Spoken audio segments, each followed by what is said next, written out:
Friends எல்லாருக்கும் வணக்கம். Welcome to my home veg kitchen.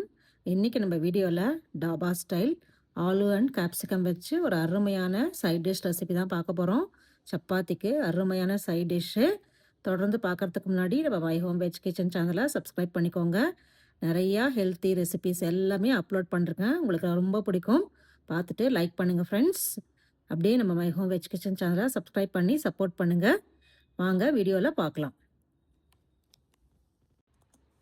இப்போ நான் ஒரு இரும்பு கடாய் வச்சுருக்கேன். கொஞ்சமாக எண்ணெய் சேர்த்துக்கிறேன். எண்ணெய் நல்லா காஞ்சதுக்கப்புறம் ஜீரகம் சேர்த்துக்கிறேன். ஜீரகம் நல்லா பொரிஞ்ச உடனே பொடியாக கட் பண்ணி வச்சுக்கிறேன் 2 வெங்காயம் சேர்த்துக்கிறேன். மீடியம் சைஸ் வெங்காயம். இப்போ நல்லா இந்த எண்ணெயிலே நல்லா வதக்கிடலாம். வெங்காயம் ஓரளவுக்கு வதங்கினதுக்கப்புறம் இஞ்சி, பூண்டு, பச்சை மிளகாய் எல்லாத்தையும் மிக்சியில் பேஸ்ட் பண்ணி வச்சுருக்கேன். அதுவும் சேர்த்து நல்லா பச்சை வாசனை போகிற வரைக்கும் வெங்காயத்தோடு சேர்த்து வதக்கிக்கலாம். இப்போ எல்லாம் நல்லா வதக்கியாச்சு. 2 தக்காளி நல்லா பியூரி பண்ணின்னு வந்திருக்கேன். அதுவும் சேர்த்துக்கிறேன். இப்போ நம்ம இதெல்லாம் சேர்த்து நல்லா மிக்ஸ் பண்ணி விட்டுடலாம். தக்காளி பியூரியோட வெங்காயம், இந்த பச்சை மிளகாய் விழுதெல்லாம் சேர்த்தோம் இல்லையா, எல்லாமே நல்லா மிக்ஸ் பண்ணி விட்டு இதுக்கு தேவையான உப்பு காரம் சேர்த்துக்கலாம். ரெட் சில்லி பவுடர் சேர்த்துக்கிறேன் காரத்துக்கு ஏற்ற மாதிரி. மஞ்சப்பொடி,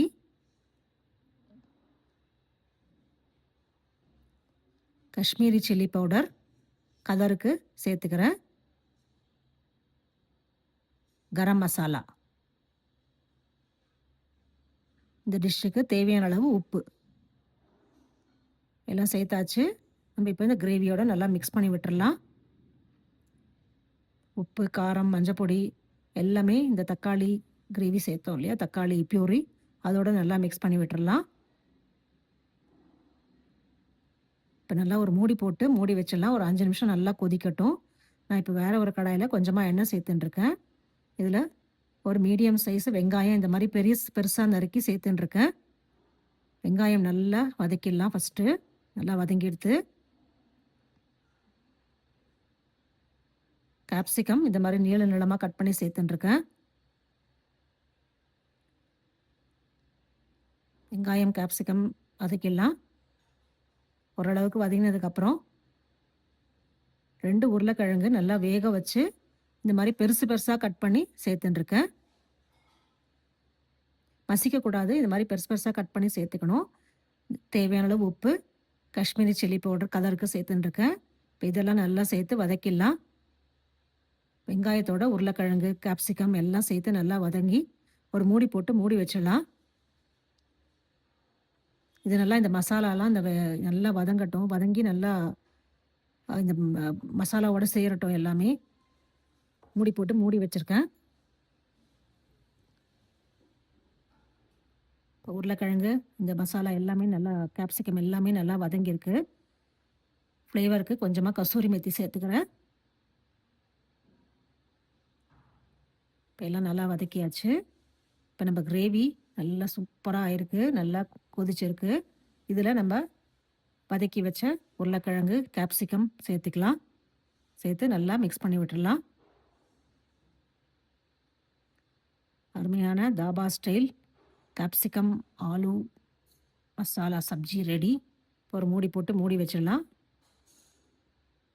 ஒரு 2 நிமிஷம் நல்லா கொதிக்கட்டும். இப்போ உருளைக்கிழங்கு சேர்த்துருக்கோம் இல்லையா, அந்த மசாலா இந்த கிரேவியோட சேர்த்து நல்லா கொதிக்கட்டும். கடைசியாக கொத்தமல்லி தூவிக்கிறேன். பச்சை கொத்தமல்லி வாசனைக்கு சேர்த்தாச்சு. இன்றைக்கி நான் சப்பாத்தியோட தான் சர்வ் பண்ணுறேன். அருமையான dhaba style aloo capsicum sabzi ready. நீங்களும் ட்ரை பண்ணி பாருங்கள் ஃப்ரெண்ட்ஸ். எல்லாருக்குமே ரொம்ப ரொம்ப பிடிக்கும். ரொம்ப வித்தியாசமாக இருக்கும். டேஸ்ட்டு சூப்பராக இருக்கும். நம்ம டாபா ஸ்டைல் மாதிரியே இருக்கும் டேஸ்ட்டு. நம்ம வீட்டு கிச்சன்லேயும் ட்ரை பண்ணி பார்த்துட்டு உங்கள் கமெண்ட்ஸ் போஸ்ட் பண்ணுங்கள், லைக் பண்ணுங்கள், ஷேர் பண்ணுங்கள். நம்ம மை ஹோம் வெஜ் கிச்சன் சேனலை சப்ஸ்கிரைப் பண்ண மறக்காதீங்க. பக்கத்தில் இருக்கிற பெல் ஐக்கானையும் ப்ரெஸ் பண்ணி வச்சுக்கோங்க. அப்போ தான் நான் அடுத்தடுத்து போடுற வீடியோஸ் நோட்டிஃபிகேஷனாக உங்களை ரீச் ஆகும். Thank you friends. அடுத்த ஒரு இன்ட்ரெஸ்டிங்கான வீடியோவில் பார்க்கலாம்.